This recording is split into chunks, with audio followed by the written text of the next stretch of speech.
The new Cool Health product makes it a whole lot easier to recharge the devices in different countries, especially helpful if you're an often traveler.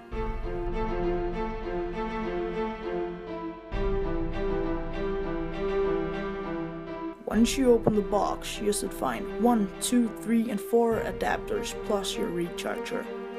This demonstration will show you how to put on your adapter. It's easy. Find the 2 holes,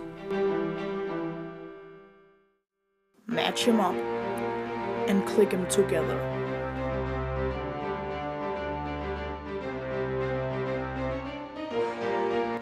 The recharger itself has 4 USB inputs and charges with 4.8 Watt.